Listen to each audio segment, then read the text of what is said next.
Welcome back. आप देख रहे हैं पत्थर की लकीर कार्यक्रम और इस वक्त हमारे साथ जुड़ रहे हैं इंटरनेट पर मशहूर एक टीचर पटना वाले खान सर। पटना वाले खान सर मुश्किल विषयों को अपने सहज और सरल अंदाज में समझाने के लिए मशहूर है। आज न्यूज 18 पर खान सर की कोरोना पर स्पेशल क्लास है। खान सर कोरोना के बारे में पूरी जानकारी साधारण भाषा में देंगे। वो बताएंगे कि कोरोना के लक्षणों को कैसे पहचाने, कोरोना कब शरीर के लिए घातक बन सकता है, कोरोना की जांच से लेकर कोरोना के इलाज तक पूरी बात सरल भाषा में समझिए। तो चलिए बिना वक्त गवाए जल्दी से सवालों की शुरुआत कर लेते हैं। खान सर, आपसे पहला सवाल कि हम कोरोना के लक्षणों को कैसे समझे। महामारी के दौर में हल्का सा नजला, जुकाम या बुखार होने पर लोगों के हाथ पैर फूल जाते हैं। ऐसे डर के माहौल में हम कैसे जाने कि हमें कोरोना हो सकता है।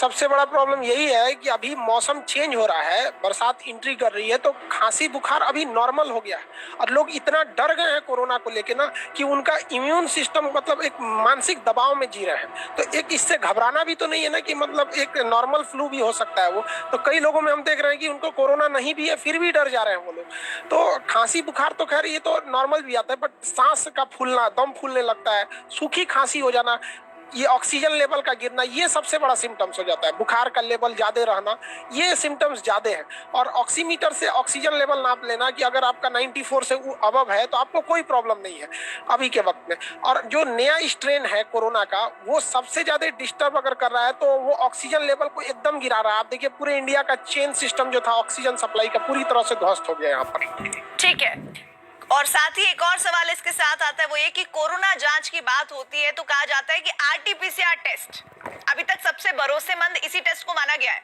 और इसी के जरिए पता लगाया जाता है कि शरीर में कोरोना वायरस है या नहीं। खान सर, ये बताइए कि आरटीपीसीआर से कैसे जांच होती है। आरटीपीसीआर एक बड़ा टफ प्रोसेस हो जाता है। समस्या ये है ना कि जो कोरोना वायरस है वो एक आरएनए वायरस है और हम लोग जो जांच करते हैं वो डीएनए की करते हैं। आरएनए जो होता है एक्चुअली वो सिंगल धागा की तरह होता है और डीएनए जो होता है वो डबल धागे की तरह, इसे डबल स्टैंडर्ड हेलिक्स कहते हैं। तो हमें सबसे बड़ा चैलेंज जो होता है वो आरएनए को डीएनए में बदलना होता है। तो इस प्रोसेस को हम लोग इस प्रोसेस में काफी ज्यादा टाइम लग जाता है। इस प्रोसेस को हम लोग कहते हैं, हम लोग रिवर्स ट्रांसक्रिप्शन कहते हैं। इसमें वजह से थोड़ा सा प्रॉब्लम आ जाता है जिस वजह से जांच लेट हो जाती है।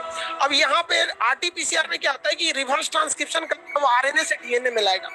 इसके बावजूद अब वो तो डीएनए में आ गया लेकिन उसे कोरोना है या नहीं इसका तो पता नहीं चलेगा। तो उसकी साइकिल थ्रेशोल्ड चेक करना पड़ता है, कितने साइकिल घुमाएंगे इसको, कितने साइकिल में ये जाके कोरोना मिल रहा है। तो किसी को 2 ही साइकिल में मिल जाता है तो उसका कोरोना ज्यादा खतरनाक है। किसी कोरोना को ढूंढने में ज्यादा साइकिल लगता है, इसका मतलब उसमें कोरोना कम है। तो टोटल हम लोग 35 साइकिल घुमाते हैं जिसे हम लोग सीटी वैल्यू कहते हैं। तो जिसका आरटीपीसीआर का मतलब होता है रिवर्स ट्रांसक्रिप्शन पॉलीमेराज चेन हो गया यहाँ पे। तो जिसका सीटी वैल्यू कम है उसका मतलब है कि उसमें कोरोना ज्यादा है। तो आरटीपीसीआर में अगर सीटी वैल्यू ज्यादा है तो समझिए अभी कोरोना का लोड कम है। लेकिन ये सीटी वैल्यू जो है वो ये नहीं करती है कि आप मतलब सीरियस होंगे या नहीं होंगे, क्योंकि कोरोना बहुत जल्दी अपनी संख्या बढ़ा लेता है।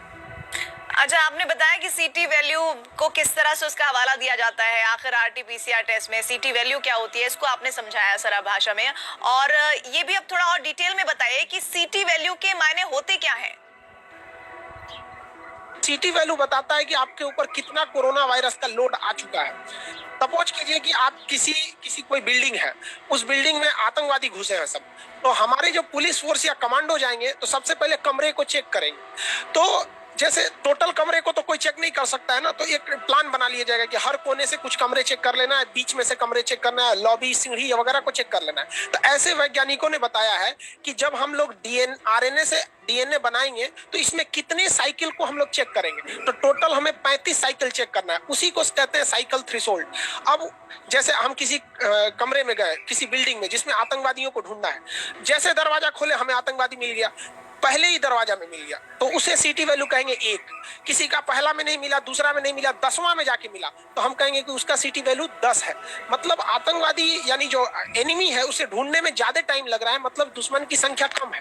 तो आप ऐसे अंदाजा लगाइए कि अगर किसी की सीटी वैल्यू 30 है यानी उसका दुश्मन 30वें कमरे में मिला है और हमें चेक करना था टोटल 35 कमरे ही, तो हम ये कह सकते हैं कि उसके उस वायरस का उस बॉडी में जो वायरस आया है वो उसकी संख्या फिलहाल कम है, लेकिन ये नहीं कह सकते कि आगे भी कम रहेगी क्योंकि बहुत जल्दी रेप्लिकेट करके अपनी संख्या बढ़ा लेता है ये कोरोना वायरस। तो सीटी वैल्यू बेसिकली वायरस रोड को बताता है कि कितना जल्दी वायरस मिल गया। सीटी वैल्यू कम होने का मतलब बहुत जल्दी मिल गया, मतलब आपके कोरोना का लोड बहुत ज्यादा है। तो चलिए, आपने सीटी वैल्यू के बारे में तो बता दिया, लेकिन जो मोटे तौर पर बात सामने आती है वो ये कि टेस्ट होने पर अगर पॉजिटिव रिजल्ट आए तो लोग घबरा जाते हैं, लेकिन ये भी देखा गया है कि बहुत से मरीज आसानी से ठीक हो जाते हैं।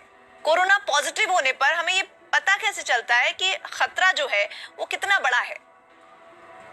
सीटी वैल्यू के बाद आप खतरे को नहीं बता सकते हैं। जैसे किसी का सीटी वैल्यू 5 है तो नो डाउट ये बता सकते हैं कि नहीं भैया इसमें कोरोना भर चुका है, और किसी का सीटी वैल्यू 30 है तो हम ये कह सकते हैं कि एट अ टाइम उसके बॉडी में अभी कोरोना उतना नहीं है।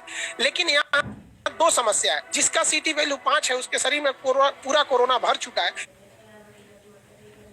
I hope Varun can face the fast bowler. Mrs. Patel is prepared. What if he gets injured? It's quite risky. Bowler fast हो, लेकिन अगर इसका इम्यून सिस्टम सही होगा तो ये इस कोरोना को हरा देगा। और किसी का सीटी वैल्यू 30 है तो उसमें अभी कोरोना भरा नहीं है, लेकिन अगर उसका इम्यून कमजोर होगा तो उसे कोरोना हरा देगा। तो ओवरऑल ये डिपेंड करता है कि हमारे इम्यून सिस्टम पे, और इम्यून सिस्टम के लिए एक बहुत बड़ा चीज होता है कि हमारा मनोस्थिति कैसी है। यदि हम मानसिक रूप से एकदम दृढ़ है कि नहीं हम कोरोना को हराएंगे ही हराएंगे, तो हमारा इम्यून उस समय डबल काम करने लगता है। और इसलिए आप देखते होंगे ना, हमारे इम्यून को बढ़ाने के लिए जैसे सेना युद्ध करने जाती थी पहले जमाने में तो नगाड़े ढोल बजते थे, ये क्या करता था? ये हमारी शक्ति को बढ़ाता था। उसी तरह हमारी बॉडी की इम्यून सिस्टम को बढ़ाने के लिए हमारा मनोविश्वास होना चाहिए कि हम इससे जीतेंगे। लेकिन अभी क्या हो रहा है कि बेड की संख्या हॉस्पिटल में इतनी कम है कि कोई मरीज बेचारा एडमिट है, वो बच सकता है लेकिन वो देख रहा है कि मेरे बगल में एक डेड बॉडी पड़ी है, इसके बगल में, वो बेचारा होपलेस हो जा रहा है, उसकी खुद की बीपी कम हो जा रहा है, हार्ट बीट उसकी बढ़ जा रही है। ये एक बहुत बड़ी समस्या हो गई हमारे सामने। तो आप कह रहे हैं कि होपलेस नहीं होना है, लेकिन कोरोना की जो दूसरी लहर है उसमें सबसे ज्यादा जो मुश्किलें पैदा कर रही है वो है ऑक्सीजन, जिसकी कमी बहुत ज्यादा नजर आ रही है। और खबरें यहाँ आ रही है कि मरीजों का ऑक्सीजन लेवल अचानक से गिर जाता है और खतरा बढ़ जाता है। ऐसे में मरीजों को ऑक्सीमीटर रखने की सलाह दी जाती है, और ये भी कहा जा रहा है कि ऑक्सीमीटर के दाम भी बहुत बढ़ गए हैं। तो ऑक्सीमीटर कितना मददगार है? ऑक्सीमीटर के लिए ये तो कह सकते हैं कि बहुत ज्यादा मददगार है। आपको एट अ टाइम बता देता है कि हाँ आपका ऑक्सीजन लेवल घट रहा है। आप खुद से अरेंज कर सकते हैं या फिर कुछ प्रिकॉशन ले सकते हैं, क्योंकि हॉस्पिटल में जिस तरह से ऑक्सीजन का सप्लाई चेन टूटा है आप नहीं कर सकते। जैसे उत्तर प्रदेश का मोदी नगर, वहां से दिल्ली महज 1 घंटा था, तो मोदी नगर के ऑक्सीजन को हरियाणा पंजाब इधर भेजा गया है, जबकि पास में दिल्ली था। दिल्ली के ऑक्सीजन को उड़ीसा से लाया जा रहा है, बंगाल से लाया जा रहा है, जो 1500 किलोमीटर दूर है। तो रास्ते में ही 1500 किलोमीटर, 24 घंटा तो रास्ते में ही डिले हो जा रहा है। तो कोशिश ये करना चाहिए ऑक्सीजन चेन को जहां जो मैन्युफैक्चरिंग प्लांट है वहां का वहीं से दिया जाए। अब जैसे मोदी नगर वाला था तो हरियाणा, यूपी, दिल्ली इसको दे दीजिए यहाँ पर, तो ऐसे नहीं होना चाहिए। तो ऑक्सीजन चेन की जो सप्लाई टूटी है इस वजह से लोगों को ज्यादा घबराहट है। अब पल्स ऑक्सीमीटर अगर किसी के पास है, उसे लग रहा है कि नहीं हमारा ऑक्सीजन लेवल 90 से नीचे जा रहा है और ऑक्सीजन उसको 2 दिन बाद आएगा, तो फिलहाल वो ऑक्सीजन कैन आते हैं, तो जिस तरह से छोटा सा होता है ऑक्सीजन कैन, तो उससे 2-3 वो रख लेगा तो थोड़ा बहुत तो रिलीफ होगा ना। अब देखिए हर एक सिस्टम परेशान है, आखिर इतना ज्यादा क्राइसिस आ गई है तो एक पूरा इकोसिस्टम बनाना पड़ता है, यही प्रॉब्लम है। तो पल्स ऑक्सीमीटर यहाँ यही काम कर देता है कि आपको एक पहले से आपको प्रिपेयर होने का एक मौका दे देता है कि मेरा ऑक्सीजन लेवल नीचे गिर रहा है। ठीक है, एक और बात जो लगातार चर्चा हो रही है, जिस पर बात हो रही है, वो ये कि कोरोना के गंभीर मरीजों में 20 में 3 ही निकल रहे हैं और इस समय अस्पतालों में बेड की बेहद कमी है। और ऐसे हालात में अगर गंभीर हालात नहीं है, आपके इस तरह की क्रिटिकल कंडीशन नहीं है, तो क्या कुछ घर में इलाज किया जा सकता है? ये बहुत जरूरी है, क्योंकि सबसे परफेक्ट बात यही है। हमने कई हॉस्पिटल से हम बात की है, इवन हम डॉक्टर लोग भी हमको बताएं कि बहुत सारे ऐसे मरीज हैं जिन्हें हर हाल में एडमिट करना जरूरी है, लेकिन हॉस्पिटल में जगह नहीं है, वो बाहर बेचारे मर रहे हैं। और कुछ ऐसे मरीज हैं जो घर पे ही ठीक हो सकते हैं, बट वो आईसीयू में बैठे हुए हैं। अब क्या करिएगा, यही सबसे बड़ा प्रॉब्लम है कोरोना में ना। जो सबसे खतरनाक कोरोना है वो सेकेंड जो डबल म्यूटेंट आया वो है। जो प्राइमरी कोरोना था जो वुहान से आया था वो ज्यादा खतरनाक नहीं, या पोस्ट वैक्सीन कोरोना, जैसे किसी को वैक्सीन लग गया उसे फिर कोरोना हो जाता है तो किसी कीमत पे नहीं मरेगा वो। अब किसी का इम्यून एकदम खराब है तो उसकी तो कोई गारंटी नहीं लेता। री इन्फेक्टेड मरीज, कई मरीज को देख रहे हैं जिन्हें री इन्फेक्शन हुआ है वो भी हॉस्पिटल में एडमिट है, तो ये लोग तो अपने से ठीक हो जाएंगे। 85% मरीज खुद से ठीक हो जाएंगे, बशर्ते उन्हें हिम्मत की जरूरत होनी चाहिए।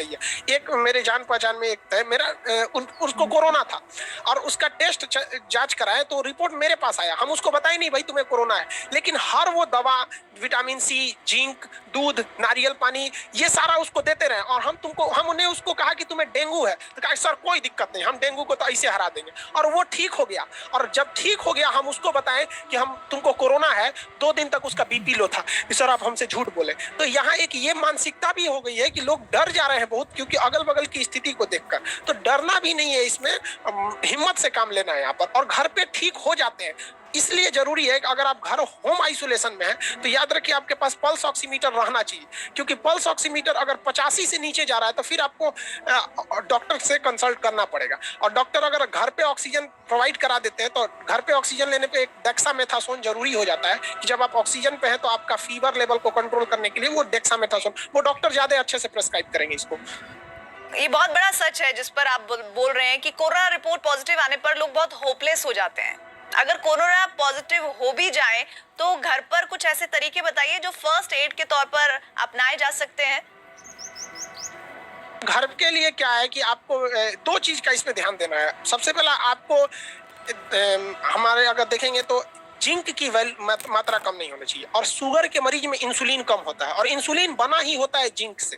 तो अगर किसी में इंसुलिन कमी है तो नो डाउट उसमें जिंक की कमी है, तो जिंक कम नहीं होना चाहिए। तो जिंक को बढ़ाने के लिए एक नॉर्मल टेबलेट आता है, वहां आप जिंक का टेबलेट देखिए, वहां पे होगा, वो नहीं हो, हाँ वो दोनों दे दीजिए। 1 मिनट। जैसे हमने यहाँ पर अभी जैसे प्रिकॉशन के रूप में यहाँ एक जिंक का टेबलेट है, ये विटामिन सी है। तो विटामिन सी हमें किसी भी खट्टे फल से मिल सकता है, तो यहाँ हम एक विटामिन सी का टेबलेट ले सकते हैं और ये जिंक ले सकते हैं। घर पे इसको प्रिकॉशन के लिए आराम से एक ले सकते हैं सुबह शाम, एक ये हो सकता है। और मान के चलिए जिंक नहीं मिल रहा है या विटामिन सी नहीं मिल पा रहा है, तो इस कंडीशन में भी हम लोग क्या कर सकते हैं, जिंक के लिए हम लोग दूध की मात्रा बढ़ा सकते हैं, अंडा खा सकते हैं। अब कुछ शाकाहारी लोग हैं वो अंडा नहीं खाते हैं, तो दूध की मात्रा बढ़ा लेनी चाहिए, गर्म दूध से। और विटामिन सी के लिए खट्टे फल, आंवला बेहतरीन है, सूखा आंवला खाने से बेहतर हो जाएगा वहां पे। और पानी की मात्रा कम नहीं होने देना है, डिहाइड्रेशन जहां हुआ ये जानलेवा साबित हो जाएगा। तो पानी भरपूर पीना है, योगा करना है, और मानसिक रूप से एकदम प्रबल रहना है कि हम 2 से 3 दिन में हरा देंगे। देखिए कोरोना क्या है ना कि 8वें से और 12वें दिन में ही मेन ये अटैक करता है। तो 8 से 12 दिन का जब कोरोना का